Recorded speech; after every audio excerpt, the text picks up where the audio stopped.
আসসালামু আলাইকুম ভাই, কেমন আছেন সবাই?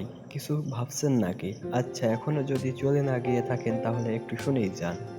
চাইলে আমার মতো করে গরু পালন শুরু করতে পারেন।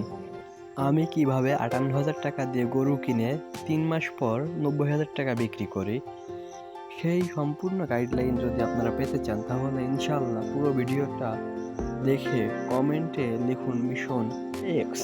তাহলেই আমি আপনাদের কাছে পৌঁছে দিব সম্পূর্ণ গাইডলাইন এবং আমার এই গরুটা কয় টাকা দিয়ে কিনেছি এবং কয় টাকা খরচ হয়েছে এবং ৩ মাস পরে কয় টাকা বিক্রি করলাম, সেই বিষয়ে যদি আপনারা কোনো তথ্য জানতে আগ্রহী থাকেন তাহলে আমি ইনশাআল্লাহ পরের ভিডিওতে সেগুলো দেখাবো।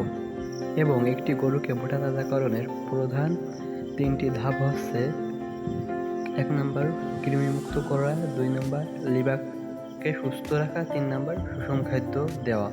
আপনি গরু ক্রয়ের ৭ দিনের ভিতর কৃমিনাশক দিয়ে দেবেন এবং তার ২ দিন পরে আপনি লিভারটনিক খাই দেবেন, তারপরে একটা জিঙ্ক খাই দিবেন। ইনশাল্লাহ আপনার গরু মোটাতাজা হয়ে যাবে। ওষুধ কতটুকু খাওয়াবেন এবং কিভাবে খাওয়াবেন সম্পূর্ণ গাইডলাইন পেতে কমেন্টে মিশন এক্স লিখুন। দুজনকে দেখার সুযোগ করে দেবেন যাতে সেও উপকারিত হতে পারে এবং সফল খামারি হতে পারে।